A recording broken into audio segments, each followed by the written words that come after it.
Good morning, everyone. My name is Elizabeth Underwood. I'm the Director of Economic Development for Stanley County. I'm excited to be your MC for today's webinar, Innovative Childcare Solutions. We're happy to have you here with us. Many of our attendees today are members of the North Carolina Economic Development Association, but we have some guests with us as well. For this webinar, we encouraged our members to invite other partner organizations or companies in their communities to attend. If you're a guest today, we extend a warm NCEDA welcome to you.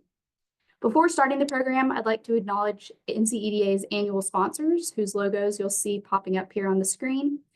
These companies and organizations support every component of NCEDA's expansive mission and our growing body of programs. We thank all of these sponsors for their generous support.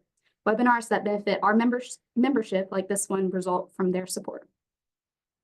During today's webinar, we'll explore the critical role of childcare in North Carolina's economic development. Recent research highlights the significant impact that access to quality childcare has on workforce participation, talent retention, and overall economic growth. Our speakers will share insights on innovative childcare solutions that are delivering results for workers and employers, both in North Carolina and nationwide. Now let's go ahead and introduce our speakers, Samantha Cole and Olivia Rosenthal. Samantha Cole is the Child Care Business Liaison for the North Carolina Department of Commerce. Previously, she was the Director of Workforce Partnerships at the Asheville Area Chamber and Deputy Press Secretary for Governor Roy Cooper and the North Carolina Department of Justice. She holds degrees from Hollins University and the University of Georgia and was part of the nation's first cohort of certified workforce leaders through NC State University. Olivia Rosenthal is the co-founder and co-CEO of Patch Caregiving, the first and only childcare benefits company specifically designed for the frontline workforce. Olivia is a graduate of Yale College and holds an MBA and JD from Stanford University. Olivia met her co-founder of Patch while in graduate school at Stanford, and the company was incubated there. Prior to starting Patch, Olivia worked at McKinsey and then worked in maternal and family health access at the New York Attorney General's office and at the California office of the Surgeon General. Just to note that Samantha and Olivia will have time for questions at the end of their presentations, but please enter those questions into the Q&A box during the presentation, not the chat. Thank you for being with us, Samantha and Olivia. The floor is now yours. Thank you all. It's great to be here. Let me just get my screen shared. Okay. Thank you all for having me. Elizabeth, thank you for that wonderful introduction. And Liz and NCEDA, thank you for hosting this wonderful conversation this morning. I am really proud to be here. I'm proud to be able to do this work and to collaborate and learn with so many of you in the economic and workforce development community. Like Elizabeth mentioned, my name is Samantha Cole. I currently serve as the Child Care Business Liaison for the North Carolina Department of Commerce. And I've also had the pleasure of working with Olivia recently and learning from her and all of the wonderful work that Patch is doing, creating really special childcare innovations that can help close these gaps and make it possible for people to participate in careers and thrive in them. Today, I'm going to cover why childcare, first of all, is such a challenge in North Carolina, but also more broadly. I'm going to talk a little bit about how it relates to economic and workforce development and really why it is an economic development issue. And then I'm going to talk about a couple of innovations that I've personally been able to observe, research, and interact with in the childcare space in our state. And then I'm going to turn things over to Olivia to talk about a really exciting childcare innovation that she and her colleagues at Patch are leading in partnership with private industry. So just to get started, I want to talk a little bit, like I mentioned, about why childcare is so challenging. So this is something that colleagues of mine at Smart Start and other places have very aptly titled a childcare trilemma. Really, it's three different problems that are sort of merged together at all times that sort of make one another a little bit more tricky. It's not just one simple problem to fix. It's really a cluster of problems around these three key ideas. So the first of all, there's childcare workforce challenges. Unfortunately, we have rather low pay and very few benefits eligible positions within early care and education. in general. This is kind of an industry-wide challenge that makes it difficult for childcare providers to recruit and retain the workforces that they would need to be able to serve children up to that licensed capacity. And it also makes it difficult to make sure that we have that type of continuity of care. That really is a core challenge here. We also see insufficient childcare supply. So even if a family is able to locate childcare in their community, if they're able to identify childcare operators where they would want their child to be enrolled, they do have a really significant challenge accessing that care. There are lengthy wait lists and other challenges that sort of manifested from the fact that it is really expensive and difficult for childcare providers to deliver great care, again, up to the licensed capacity that they have. So long wait lists, difficulty for parents and families to access the care that they want and need for their children. And then finally, childcare tuition is very expensive. It is unaffordable for a lot of families. We also see a lot of families, unfortunately, doing very quick back of envelope math whenever they welcome a child or grow their family, and they look at what it would cost if they were even able to locate the care that they would want or need for one worker in the household to be reconsidering what their workforce participation would look like as a result of the cost of that childcare tuition. That happens frequently. There are consequences of that, of course, to our economy more broadly, but within the household, it can be a very difficult conversation for someone to have to rethink their workforce participation because what they're earning does not necessarily feel like it is enough to sustain them and help them thrive in the face of the cost of the childcare that they're looking to pay. So now I'm going to take a look at why childcare is really an economic development issue. Unfortunately, what we know is that when we don't have adequate childcare supply, our economy does suffer. There is a growing body of research looking specifically at how childcare and our economy are linked right here in North Carolina. Back in June, my colleagues at the North Carolina Chamber and the U.S. Chamber Foundation and NC Child put out a really wonderful report called the Untapped Potential Report. I suggest everyone go check it out, and I'll certainly put a link to that in the chat whenever we've completed remarks here today so everyone can learn more about it. That sort of looked at the scale of what we're leaving on the table whenever we have inadequate childcare supply in our state.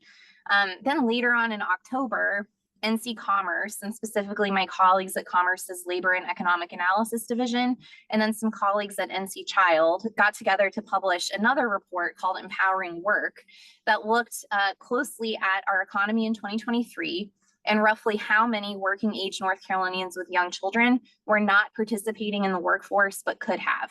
Then they took a look at what our economy could gain had those workers, roughly up to 31,000 of them, had been able to fully participate in our workforce and generate growth and strength in our economy as a result of that. So if those people had been able to access the care that they need and return to the workforce, we would have seen an additional up to $13.3 billion in annual economic output for our state.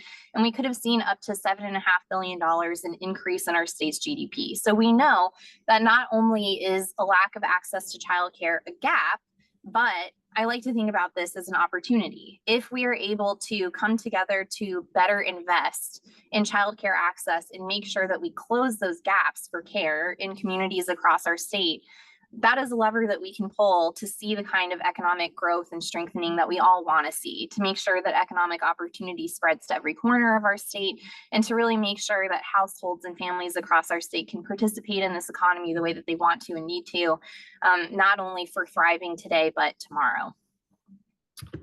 Now I'm going to take a quick turn and look at some of the really exciting innovations that I've been able to take a look at since starting this role last April. So first of all, I want to talk with you all about this exciting idea that is functioning in Buncombe County right now.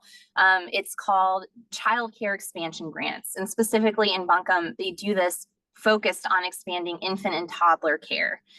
When they began working on this project, there was only childcare access for 7% of infants in Buncombe County. So the local Partnership for Children knew that that was a very significant need. They knew that they wanted to work on closing that in some way.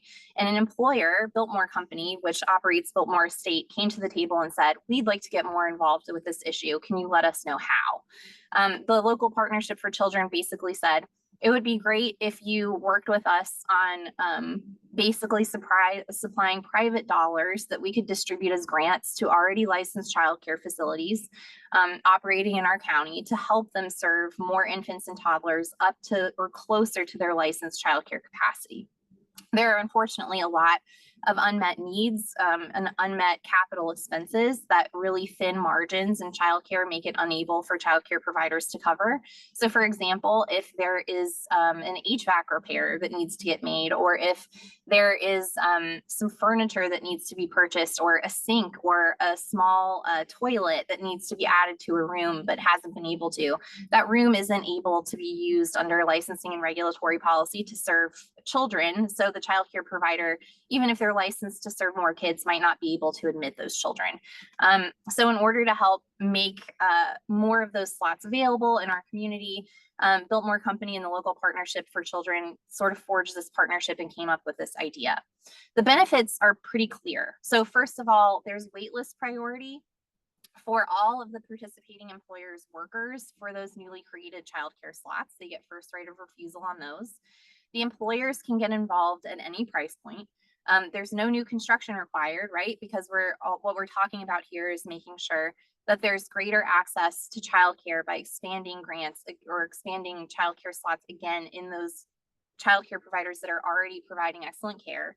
That really lets every partner at the table stick to what their strengths are. So the employer doesn't have to suddenly figure out how to become an excellent provider of childcare on their own. They don't necessarily have to develop a new building or hire their own early care educators on site to deliver childcare for their employees. And also more slots create shorter wait lists for the entire community. So it really is a triple play. A couple of the key takeaways that I want to emphasize on this, which is like a really lovely and successful public-private partnership that's already been able to create a few dozen new childcare slots for infant and toddlers in the community to date and will last for a couple of more years. First of all, many of our childcare providers were licensed to serve many more children than they currently serve. So that's a lesson learned here. Maybe one of the lower hanging options that innovations in the future can take a look at addressing is the fact that we have more care licensed than we are able to currently provide. And again, helping those childcare operators who are already delivering excellent care to children in their communities be able to deliver that care up to their licensed capacity. That would be a very additive idea to pursue, and another really good reason why this particular innovation, I think, could spread nicely in other communities and succeed there. We really want to make sure that we can increase that childcare volume in communities all over our state. The second innovation I want to talk about is childcare tuition cost sharing. And in North Carolina, this is really exciting that this gets to take the shape currently of North Carolina TriShare, which is a pilot that helps split the cost of tuition for childcare for qualifying workers in 3 different ways. So the worker pays 33% of their child's tuition, and then their employer pays 33%, with the state covering the remaining 33%. This is an idea that was popularized in Michigan a few years ago, and it's currently operating in 3 hubs across our state. One of them is in the Sandhills region, one is in Western North Carolina, and the third is closer down east in Martin Pitt counties, which is near Greenville. The beauty of this, regardless of whether or not it's the TriShare pilot that an employer is operating in, or if they're considering tuition cost sharing for their workers, is that, first of all, it can cover various forms of care. So whether or not your worker base includes people who have a lot of young children who need care, or if they have older children who need after school care or camps, to make sure that those workers can reduce absences and continue participating in the workforce the way that they want to and need to, or if there's elder care that they need help with, this type of benefit can really help with all of those things if the employer chooses to toggle it that way. Also, employers can offer cost sharing at any amount. Even if you're not in a TriShare hub and you'd like to learn more about childcare tuition cost sharing, there is a way to get started the way that it works for you, and you don't necessarily have to do that 33 if it's not efficient for you or if it's not workable. It also really efficiently and importantly addresses that huge cost burden of childcare that a lot of people in our workforce are facing today, and I think it can go real strides in helping those workers feel recognized for what they're parting with to remain in the workforce and make sure that their children have care that they need. And it, because of that, can really help boost talent recruitment and retention. It seems very additive if you're an organization participating in NC TriShare or another form of childcare tuition cost sharing to be able to share that you're doing that, to make sure that you can indicate that you're an innovator, you're an employer of choice, you recognize when workers have these needs and challenges, and you're meaningfully invested in addressing those challenges for them. A couple of key takeaways that I want to highlight about NC TriShare and other forms of childcare tuition cost sharing really quickly. So first of all, this can cost a lot less than some of those more complex solutions like creating on-site or near-site care, while still carrying enormous benefits for both the worker and the employer, both in terms of talent recruitment and retention, and also for continued workforce participation and sustainability for the working parent. Currently within NC TriShare, I do want to flag, and we're going to keep some information on this project in the chat too. So if you have any, for my economic developers on the call, if you have any clients or other employer organizations in your communities who you think would be interested in learning more about participation in the NC TriShare pilot, you can pass that information on to them. Worker eligibility is currently limited to workers whose households earn between 185 and 300% of the federal poverty rate. So we can help actually look at roughly how many workers within the organization would qualify for this and develop some cost estimates for those employers who are wanting to learn more about it, so that they can get an idea going into considering their eligibility for all of their workers and what it would cost for them to participate before they make that decision. So that support is definitely there. And just because it can so meaningfully lift that cost burden off of those working families, we really recommend this as an idea to consider. And then finally, I want to talk about an exciting option specifically for employers who happen to be in the public sector. So there have been a couple of innovations in different corners of North Carolina, and I'm currently thinking about Lockhart Child Development Center, which is in Cabarrus County, and then also the Fox Den, which is a child care center in the town of Blowing Rock. Both of these are examples of public-private partnerships that have resulted from municipal government employers deciding that they want to be meaningfully involved with childcare access for their workforces, and then deciding to develop a form of on-site or near-site care. Now, of course, this is going to be one of your more complex options, but it also yields very rewarding benefits, and has for the two examples that I just mentioned especially. So in local governments, this is going to help recruit and retain that skilled workforce that a lot of these folks are looking for. Again, it really does create that edge as an employer of choice whenever you're trying to fill some of those vacancies. It can create new childcare slots that, of course, reduce wait lists throughout the entire community, because if local or municipal employees suddenly have a locally available childcare option through their employer, they don't need to keep their children on wait lists with other private pay parents at other childcare facilities that are licensed, or childcare providers that are providing care. So it really is additive to the entire community and the whole childcare ecosystem there. And then we also see that the educators within these childcare facilities can become public employees because they're under the work umbrella of that public sector employer. They are able to access more rewarding pay and benefits. That reduces some of the teacher turnover that we unfortunately see in this industry so frequently, and it can make it just a lot more sustainable for that childcare workforce to remain in the profession that matters so much to them, which is, of course, great for families, great for the children who are enrolled in these childcare providers, and excellent for the parents too. A couple of key takeaways that I do want to flag about this: it is an expensive option. So in the case of the Fox Den childcare facility, which is in Blowing Rock, I'll give them like a specific example about this. They don't necessarily make money on the childcare facility that they operate for their town employees. However, what they do spend on the childcare facility is something that they say they recoup in savings by recruiting and retaining workers for very high demand roles. And I'm thinking of roles in things like public safety and EMS and fire. The town manager has mentioned previously at a legislative day that many of us were able to attend in Watauga County a few weeks ago, that it can cost in the six figures to identify one police officer that they want to cover through basic law enforcement training, accruing that first year's worth of experience, and then finally becoming a sworn officer. If they were to lose someone that they had invested that year of time, training, sort of upskilling into shortly thereafter, that would cost the town's government a significant amount of money. So being able to have the ability to offer this type of childcare benefit, which is very attractive to members of their workforce, really makes sure that when they are growing talent, they're keeping talent, and that is yielding great benefits for them as an organization and as an employer.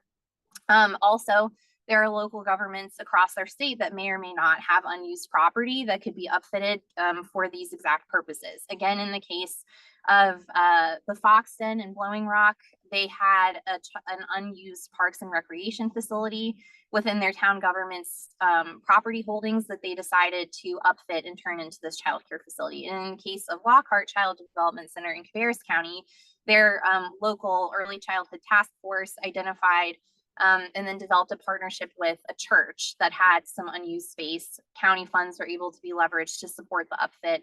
And then they created new childcare spaces for Cabarrus County employees. So again, looking into how we can leverage what we already have rather than starting from the ground up can be really beneficial.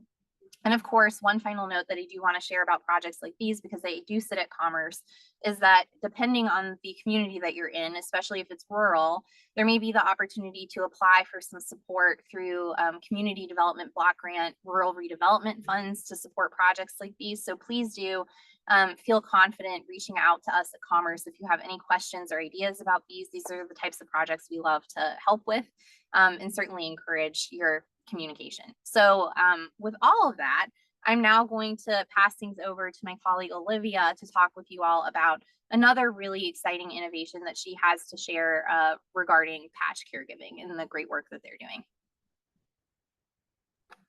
Wonderful. Thank you so much, Sam. That was so interesting. And thank you everyone for being here. Really excited to share more about our company, Patch Caregiving, and the work we're doing, and then to hear some of your questions at the end. Bear with me here while I share my screen. Wonderful. So yeah, as I said, really excited to share more about Patch today. We like to say that Patch Caregiving is the first and only childcare solution that has been specifically designed for the frontline workforce. So we started this company quite a few years ago at the peak of the pandemic, when we realized that there were some childcare benefits out there for the 9-to-5 office worker or the remote worker, but very little out there for the front line who were kind of making headlines at the time. So we started by actually just partnering with large employers of frontline working parents and interviewing their parents. So we went out to warehouses, distribution centers, fulfillment centers, plants, hospitals, spoke with thousands of parents to really just try to understand what is your childcare situation and how is it impacting both your ability to show up at work, but also succeed at work. We learned a ton from that research, but I would say the number one thing we learned, which likely won't surprise too many of you, is that the vast majority of these frontline working parents tend to rely on friends or family as their primary form of childcare. This makes a ton of sense when you think about where they work, when they work, budgets, trust and safety considerations, and it's wonderful across all of those dimensions. The main issue parents told us was really the once, twice a month when grandma's not feeling well, or when my sister's car breaks down, I don't have a backup, and as a result, I'm forced to call out of work. So it was really that connection between these childcare disruptions and call outs that made us go back to business leaders, so HR, total rewards leaders, CEOs, and kind of say, how are you seeing this show up? It was very much like opening a floodgate. They all told us the same thing, which was kind of, we know this is an issue. We see it in absenteeism. We see it in attrition. But most childcare benefits on the market actually don't make any sense for our workforce. Because when you think of traditional backup care benefits, they often don't have networks where these parents are working or when these parents are working, and they don't accept last minute bookings. And then when you think of traditional forms of on-site childcare, it costs millions of dollars to build out, years to open the doors, and often can't serve really large workforces. So we really took this as the starting point of Patch, which is to say, if you were to just think about backup childcare, the pain point we heard from parents, for this population of employees and employers, what would it look like? So we are a dedicated backup care benefit designed for this workforce. We typically are on site, but we also sometimes are near site, and I can go into that in a little bit. But what I mean when I say we are a backup care benefit is that we typically are retrofitting space on site or nearby and turning it into a care space. We are staffing that care space with trusted caregivers who are all Patch employees, and we're staffing them during the hours the employer chooses. We'll go into that a little bit as well. And then we're providing our partners with analytics and insights. All of this is to say, for a parent with a Patch site where they work, next time grandma's not feeling so well, they can actually book a spot with us, bring their child with them to work, drop them off in the Patch room, work their shift, and pick their child up when they're done. I'll go a little bit into the weeds here about our space and our caregivers so you can get a little bit more of a sense of how our programs work. And then, of course, happy to answer any other questions that come up. I will say when folks hear on-site childcare, they tend to imagine millions of dollars of construction, a huge endeavor. That is really not our model. So because we are just focused on backup care, we actually don't need many spots in our care spaces to be able to serve really large workforces. So a typical Patch care room has space for up to 5 kids a day, and we're serving shifts of well over 500. So from a space perspective, it's a lot less intimidating. For most of our employer partners, we've retrofitted a 300 to 500 square foot office, conference room, break room, waiting room in a hospital, and we've turned it into a care space here that looks very much like a kindergarten classroom. The one nuance I'll say, in case we have any manufacturers on the call here where on-site space may not be possible, we can also do a very similar model near site. So with Intel, who's one of our employer partners, we can't be in their facilities because of fumes, so we are nearby in an office space that's just a 2-minute drive away. The other part of how this works, of course, is our caregivers. So like I mentioned, we staff our caregivers to be in our care spaces every day it's meant to be open to enable guaranteed spots and last-minute availability. All of our caregivers are our employees. They've passed multiple levels of background checks. They have lead teacher experience. They've gone through a Patch-specific training. And like I mentioned before, we customize our hours with our employer partners. That means that for some of our hospital partners, we have care spaces open Monday through Friday, 6 a.m. to 6 p.m. It means with UPS, one of our larger customers, some of our programs with them are just serving shift 2. So it might be open 4 p.m. till midnight. The most extreme version of hours is with Intel. We are open 24/7. So truly, we design what hours we need, the employer needs, and we make sure that we are staffed and ready to go to meet that. Won't go too into the weeds here on data, but I would say the short of it is we provide our partners with tons of analytics and insights so that they can really see the ROI of this benefit from the very start. Of course, I have to show you some of our kind of cuter ambassadors here, but this is also to explain that our programs are multi-age. So a typical Patch program serves kids ages 2 through 12. We typically don't do infant care. We found it's less in demand as a form of backup care, and it is more expensive. So typically our partners will start off with the program 2 through 12. We'll keep a wait list. If they get a ton of demand for under 2, wonderful. We can always make that adjustment. And I will say too, that is our general approach with our partners. Start small. Once you see it's working, you can go bigger. So a lot of our partners will pick 1 facility or 2 facilities to start off with. They might pick to just serve 1 shift at first to see how it goes before expanding. And we can be flexible, which is really unique for a childcare benefit. I'll end here with a few words on kind of why we're seeing this work so well, and then I'll end with a case study. But I would say the number one reason we are seeing Patch work is because our model is so lightweight.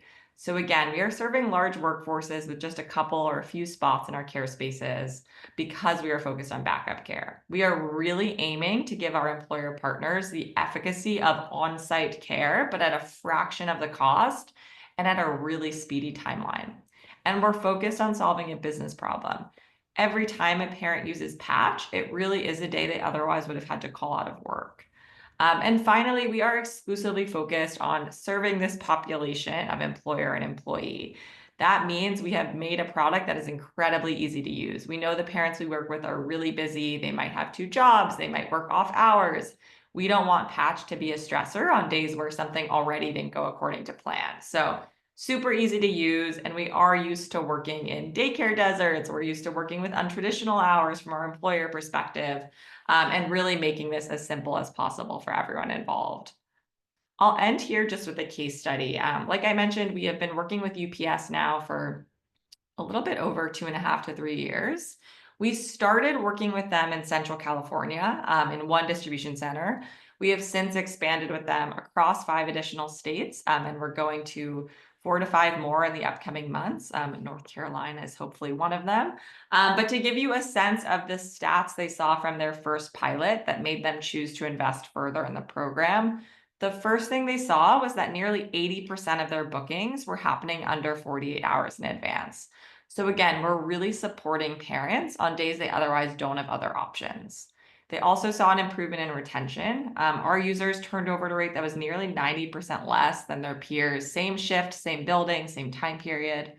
And finally, my favorite stat that is actually upheld across all of our sites, across all of our customers, every single parent who tried Patch during the pilot program used it again, which for us is the gold star in terms of trust and safety. There's lots more you can read about us, but I will kind of wrap up here so that we have time to answer questions and hopefully go more in the weeds on our model and some of the exciting things happening in the state. Thank you so much, both of you, Samantha and Olivia, for sharing your knowledge and experiences with us. We're now going to see if our audience has any questions. Just a reminder, and I just put a message in the chat. Please type your questions in the Q&A box. You'll see that at the bottom of your screen. I've got one question so far. Olivia, how do you find your workforce? Great question. So we find our workforce in a few ways. I'm sure, as many of you know, there is a caregiver supply shortage in the country. We have found a few ways to really kind of unlock supply. The first is really simple. It's that we pay our caregivers extremely competitively, which makes it a lot easier. The second is that most of our caregivers are working with us part-time. So they tend to pick up 2 days or 3 days of Patch a week as a form of supplemental income, often to a teaching job or a center director job. Our hours tend to be more flexible. And I will say the third is we've unlocked a lot of supply from retired caregivers, teachers, center directors, just because our job is a little bit less stressful. So like I mentioned, our care spaces usually have up to 5 kids a day. You're not kind of alone in a classroom of 18 or 30 kids. Usually the hours are shorter. So we found that we're getting a lot of folks who want to kind of dip their toes back into the classroom, but aren't ready to take a full teaching job. Another question I see for Patch, how do you handle all of the regulatory concerns and how are you primarily funded? Yeah, great question. So Patch handles all forms of regulation for our employer partners. So that means we're working with the state's licensing body. It means we're also handling all space considerations. So zoning, occupancy, fire marshal, you name it, our partners don't have to do any of that. And then in terms of how we're funded, so I'm guessing they mean who's paying for the programs. So our employer partners do pay for the programs. They're paying a flat fee per month to kind of keep the space operating during the hours they decide. It's up to their discretion whether they want the parents to contribute through a co-payment. We've seen a wide range of this. Some of our partners offer this for free for a limited number of days to their employee workforce. So that's what Intel does. Some of our other customers are charging kind of a per day co-payment every time a parent uses it. That's often fairly nominal just to have a little bit of skin in the game. And then for some of our hospital customers, as another example, they might do a co-payment based on salary band so that a neurosurgeon's co-payment might be higher than an environmental services worker. Great. I think this next question is directed towards Patch, but I'm going to ask that both of you kind of pipe in here a little bit. I'm going to see if I can put it answer. No, I can't pop it on the screen, but it says, would this work on a community college campus? Would this work partnering with a church? Would you be open to, say, the local YMCA running the programs, or is it handled with only Patch personnel? Olivia, if you'll answer that, and then Samantha, I think you also have some commentary there. great question. This definitely would work on a community college campus. We actually are in talks with quite a few universities and colleges who want to work with Patch to offer this as a program for both their students and teachers and professors. This also would work partnering with a church. Right now, we are actually scoping out an engagement with a hospital in Pennsylvania who doesn't have a room for Patch, but the church across the street does. And so we're working to actually have the space be right across the street in the church, but it's still a benefit provided to the hospital employees. And in terms of would we be open to the YMCA running the program, we haven't done that before. We kind of run all of our programs from the beginning to the end, and our employer partner is paying us to run them. So could be open to exploring it, but I would say doesn't sort of totally work with the model as it stands. But I'll let Sam take the rest.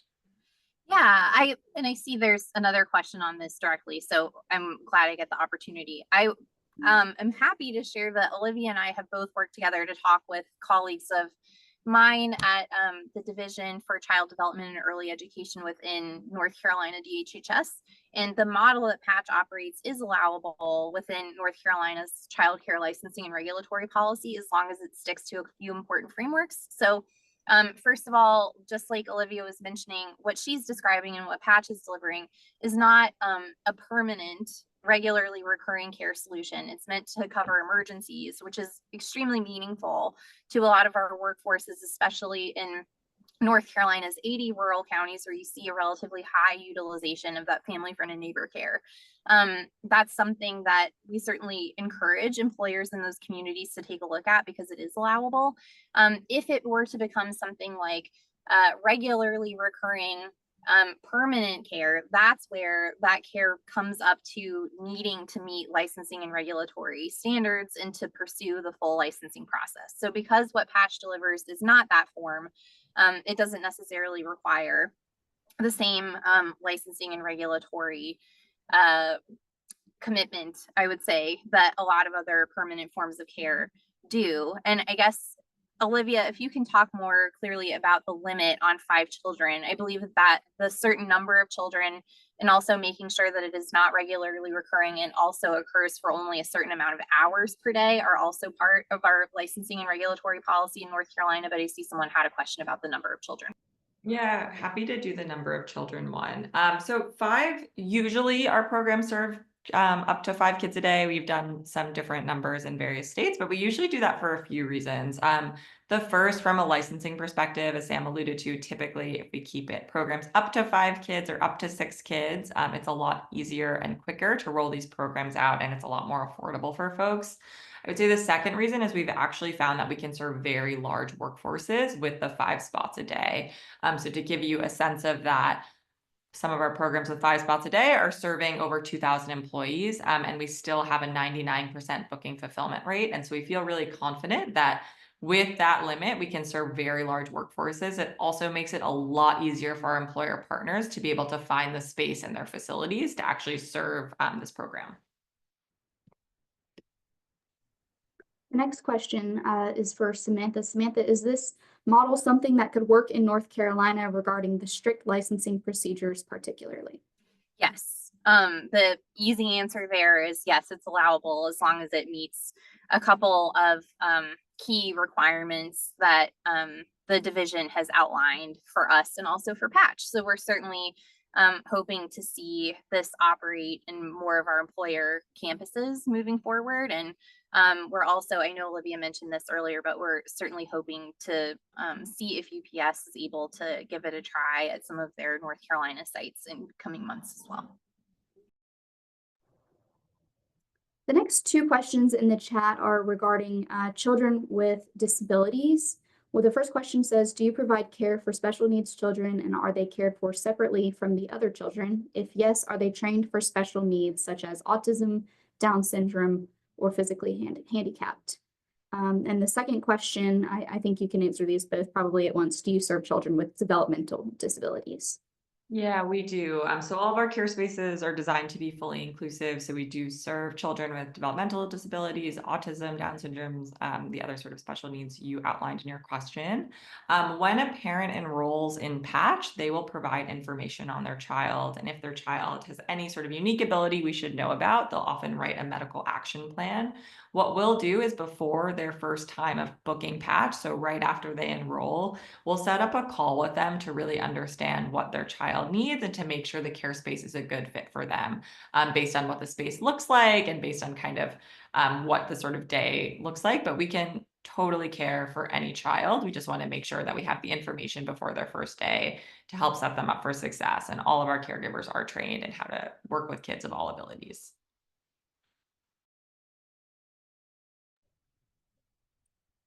I don't see any more questions in the chat, or excuse me, the Q&A forum. So we'll give just a minute or two for more questions before we wrap up.